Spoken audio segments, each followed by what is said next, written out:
Welcome, everyone. My name is Priscilla Mims, and this is Zooming with the Alderman. Founded 102 years ago right here in Chicago, the League of Women Voters is a nonpartisan political organization which encourages the informed and active participation of citizens in government, works to increase understanding of major public policy issues, and influences public policy through education and advocacy. The Chicago League is one of hundreds of local leagues all across the country.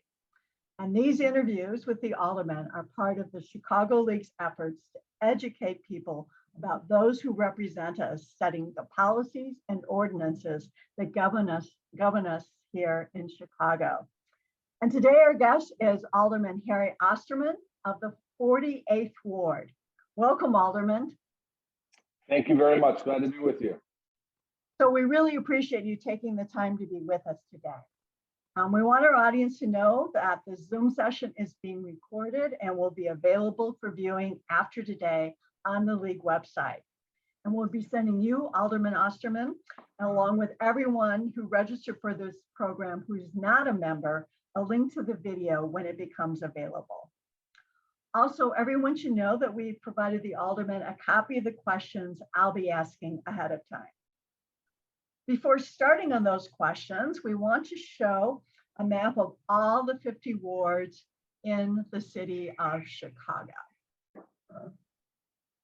So here we go from the north, as you can see, all the way to the south, and specifically show you where the 48th ward is located. My cursor is going over that. It's right by the lake.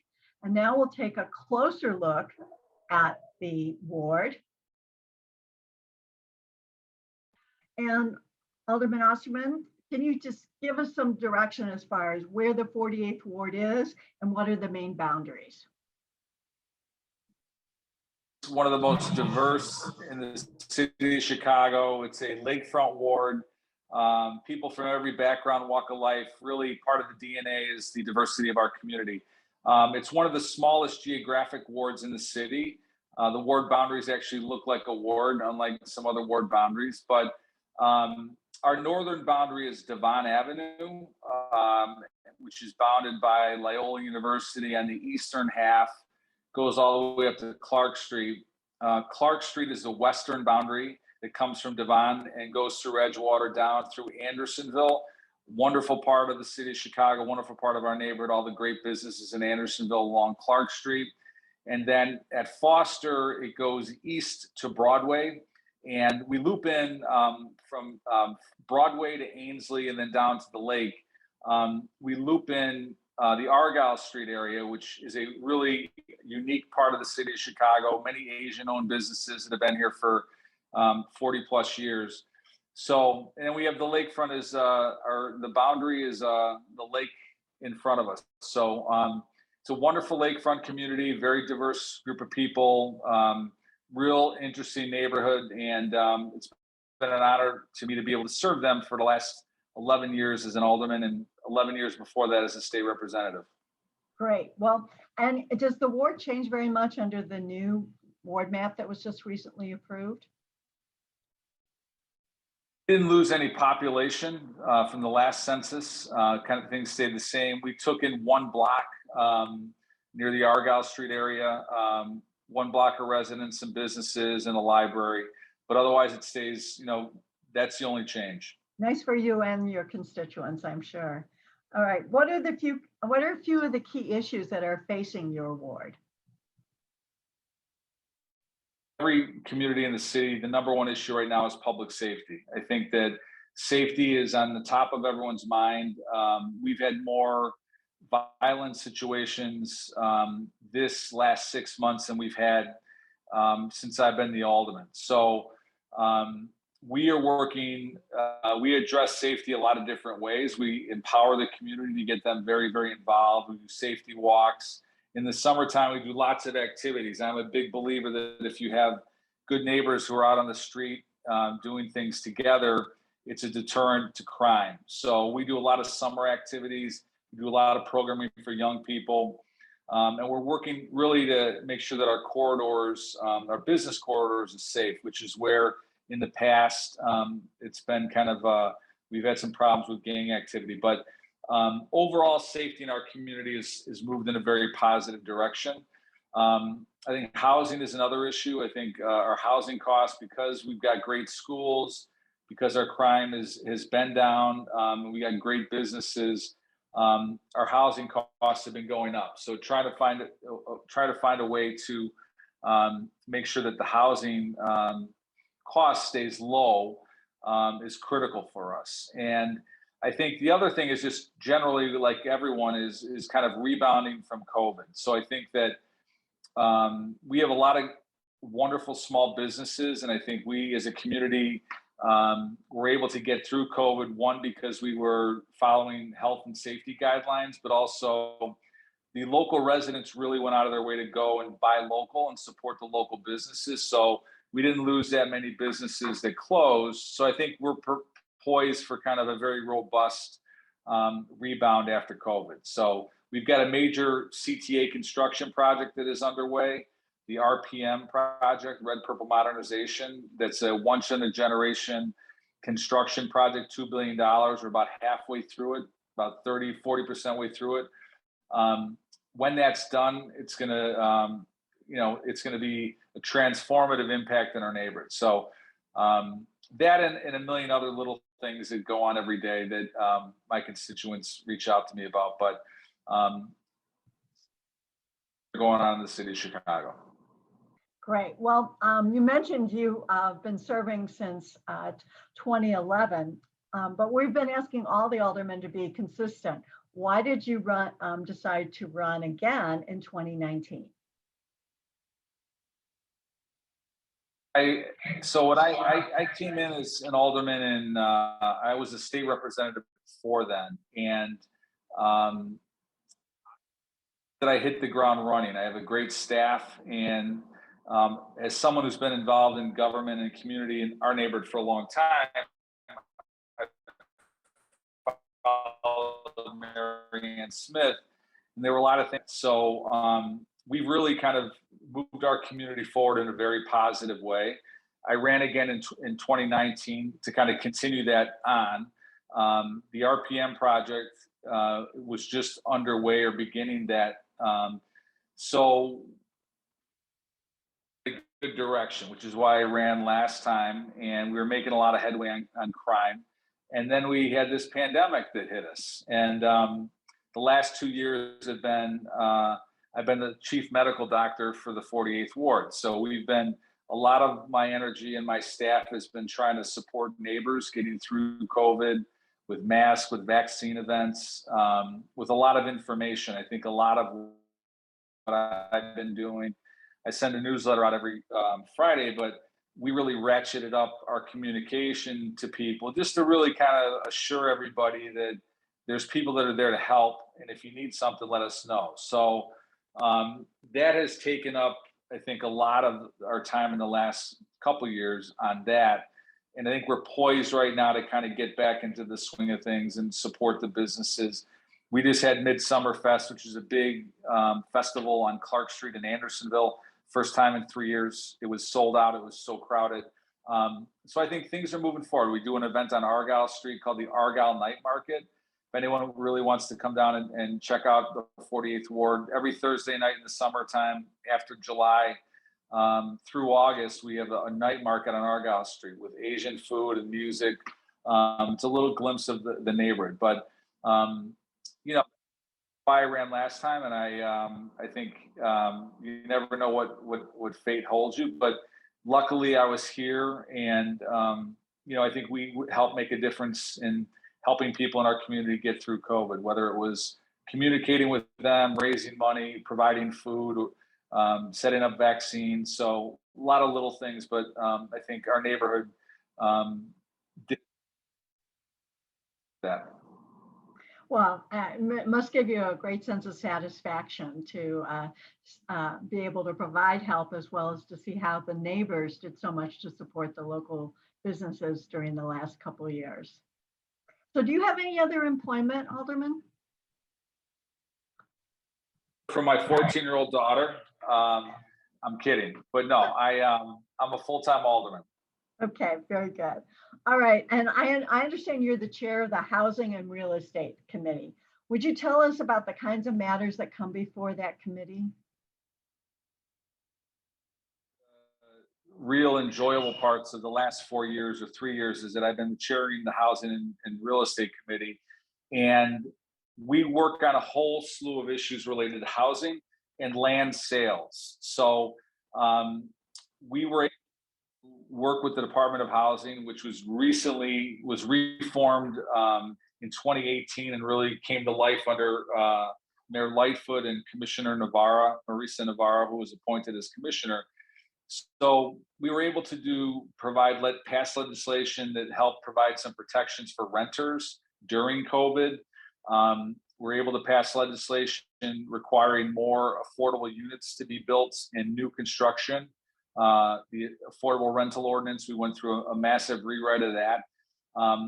So a lot of what comes through the committee is policy related, but then we also have land sales and leases that come through our office. So the city of Chicago has thousands of parcels of land that are able to be sold. And as we look at the city and the housing needs of Chicago, I think a lot of it is trying to get more affordable rental or affordable housing units on the north side of Chicago where it's more expensive, but also really try to grow new housing on the south and west sides of Chicago.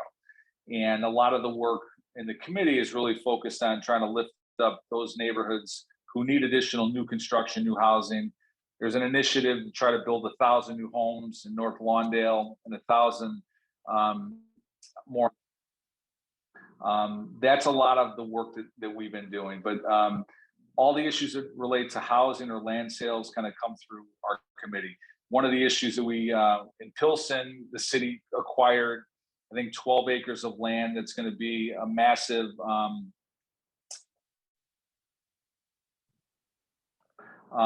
that's a very rewarding part of the job where you get to work with your colleagues and see some of these projects that take years to come together, to see them, actually go through city council, get passed, get the funding, and be built so that people have a roof over their head. Great. You cut out for just a second when you were just starting to talk about the 12 acres in Pilsen. Could you repeat that for us, please?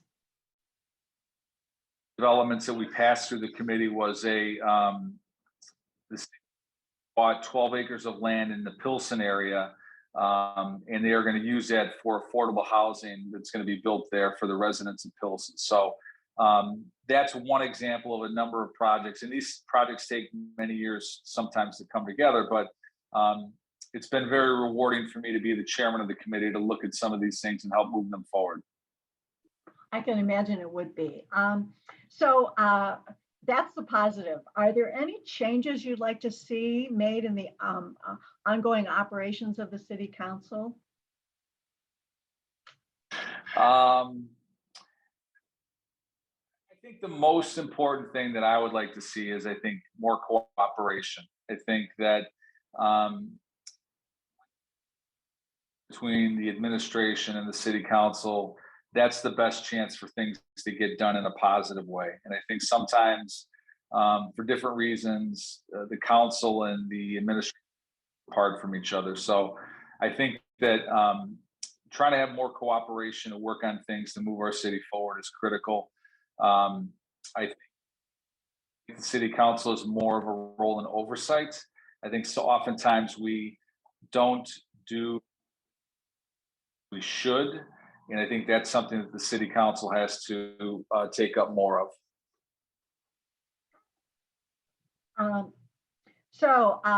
You mentioned public safety being a top issue in your ward. And of course, we've heard that from almost all the alders we've talked to over the last year and a half. But specifically turning to gun violence as part of that, are there a few of the actions that the city has taken that you think have been effective or will likely be effective?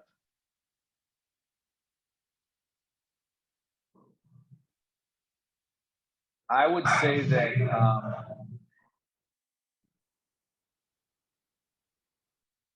more. I think one of the challenges is that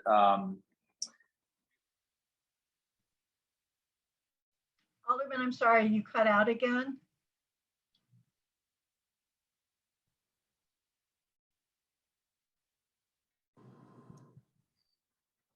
how's that? Okay, I'm here. I'm getting you now. Very good. So what to do is to boost up the amount of police that we have in our city to address the issues. I think the other thing that we need to do is to, which we're beginning to do, is to model with alternate ways to respond to issues like mental illness and homelessness instead of calling the police. But the issue of gun violence is an absolute, it's an epidemic. There's more shootings that have occurred. They're happening throughout the city. So I think that we have to try to find a way to do more on that front. And I don't know that there has been a cohesive strategy to do that. I think that a lot of times, I think more and more people are carrying firearms in their automobiles, which leads to unsafe situations with the police, with Chicagoans. So I think that we have to come together more and work with the federal and state officials to find ways to keep the guns out of Chicago. I think a lot of the guns that we see here are from states that don't have any kind of real background checks. When I was a state representative, I was able to pass the gun show loophole closing in Illinois. I believe that everyone should go through a background check. There needs to be more done on the federal level, but on the day-to-day, block-to-block, there's got to be more that needs to be done. One thing I was able to do this term with my colleague Rod Sawyer and many city council members is pass a civilian oversight ordinance that establishes for the first time a group of Chicagoans who will have oversight over the police department, the police board, and COPA. And we really look at this as a way to bring the community closer together with the police. And I think that's been a huge issue where, for a lot of reasons, for many decades, there has been communities have not worked closely, or there's been a drift between the police and certain communities, specifically on the south and west side where a lot of the gun violence occurs. And I think as a city, to be safer, we have to bring people together to solve these things and talk them through. So I'm very hopeful that that's going to be a positive change moving forward. We hope to have the interim commission up and running later this summer. But we think it's a really important step to kind of bring the community voice to policing in Chicago, help reestablish trust between police and communities. Because a lot of times folks know what's going on in communities with gun violence, but are too scared to work with the police or afraid for their own safety. So I think trying to bridge that gap is going to have hopefully an important role in doing that. Well, I think we all hope that. So thank you for all your efforts. And we certainly beat back severe violence in the past and improved things. And so I know I got to believe we can do it again. So turning back to the council, one of the things that League members have observed is that it is not uncommon for the council, well, really the committee start and then the council pass agenda items for which the actual contents and text of what is being approved is not available to the public to see until sometimes days after the meeting. And this is because of the provision in Rule 41 that allows the mayor and city departments to present direct introduction of items to the committee. There's no number assigned to those direct introduction items, and the text is not posted on Legistar, which is the way the public can normally see these things. So we're asking the aldermen if you all would support that any such direct introduction items from the mayor and the departments and their text be made available with an assigned number to the public no later than 2 business days prior to, usually it's a committee meeting. So I agree to that. And I would also say that I don't recall that happening in my committee. We work very hard to be very transparent so that people see the legislation, and we don't rush things through. I think it's better to have a good debate where everyone knows the facts and we can debate the issues. So I think I will support that. And I think I've used my chairmanship to make sure that we don't rush things through and that we have a lot of debate about key issues. That's great. Thank you. Turning now to elections, and of course, one's coming up in 2023. Currently, when one candidate for mayor or alderman does not receive at least 50% plus one vote in the February election, the top two vote getters are on the ballot in a runoff election in April. And so we're asking the aldermen, what is your view about using ranked choice voting in February to determine the winner in lieu of having a runoff? So I think that I'm open to looking more at the research on ranked choice voting. I think we have not had that in Illinois or in Chicago. I think that elections are robust in Chicago. I think the elections coming up will be very robust. And I think that if someone gets a certain amount of votes, if they get 50% of the votes, and I've been very fortunate to, most of my elections have been over 70%. So I think constituents, when they vote for folks, they are smart about who they vote for and why. So I think, I support the current system, but I'm open to reviewing and looking at the ranked choice voting moving forward. Okay, thank you. So we're always trying to learn how we can be effective when we want to support something. So if we wanted to support one of your initiatives, what steps would you recommend that the league take? For example, we could ask our members to call or write their older people. We could send written comments from the league to either all the older people or the people on a committee, or other things like that. What do you find most effective? I find most effective is what I find most effective is when there are constituents that have a relationship with an elected official, meaning that someone who's in the community, a league member who is part of a local school council or block club, or someone who's a volunteer in the neighborhood, where there's kind of a direct connection. And I think that that's important for the league to be in every single community in the city of Chicago.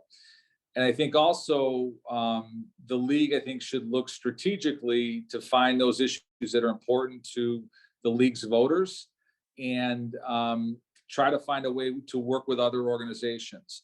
I had the great fortune last Friday to meet with a number of environmental advocates, including a woman who was from the league.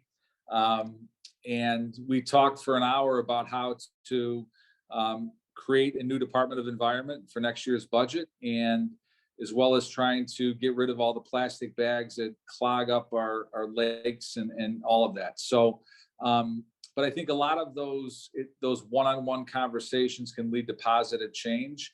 So I would encourage league members to, get to know who your elected officials are, go in and sit down with them, participate, not necessarily on the political side, but just on the community side. I think there's lots of different activities that every alderman tries to put together. And I think there's lots of ways to connect that would build a good relationship so that when the league gets behind something, the alderman is there to listen. But there's lots of great work to do. And I think there's a lot of opportunities for the league to kind of lend their support to help on a lot of these key issues facing our city. Great, that's really helpful. And of course, this is one of the reasons why we're doing all these interviews, so that our members, as well as the public at large, can feel a better connection, not just to their own personal older people, but also throughout the city. So thank you. So one last question, and that is, there's a little less than a year left to go in the current term. What else would you like to get done, or at least started, during these remaining months? That's a great question. So I want to get a lot done. I just completed a 3-month planning process for Broadway, which is the main street in our community. And I pledged $1 million of infrastructure improvement along Broadway to slow people down and make it more pedestrian friendly. Part of that also is to try to build an indoor pool next to the Broadway Armory, which is the largest park facility in the city. And just south of the Broadway Armory, we're in the process of building a 90+ unit, 100% affordable building to help bring some affordable family size units to our community. So getting through the summer safely and dealing with some of these projects that I have in front of me are going to keep me very, very focused over the next 10 or 11 months. Very good. Well, Alderman, thank you again for being with us today. We really appreciate your time because we know there's a lot of demands on your time. And so I want to remind everyone that a link to this program will be found on the Chicago League's website. And if you're not a member, you'll be receiving an email with the link and also an invitation to join the League of Women Voters. As one of our other interviewers likes to say, we're open to both men and women, and we welcome everyone to be a member of this nonpartisan organization. So next week on Thursday, let's see, I believe it will be June 30th at 6 p.m. We hope you will register and join us for our next Zooming with the Alderman program, featuring Alderman Anthony Beal of the 9th Ward. And thanks again, and please keep on Zooming with the Alderman with the League. Thank you very much, Alderman. Thank you.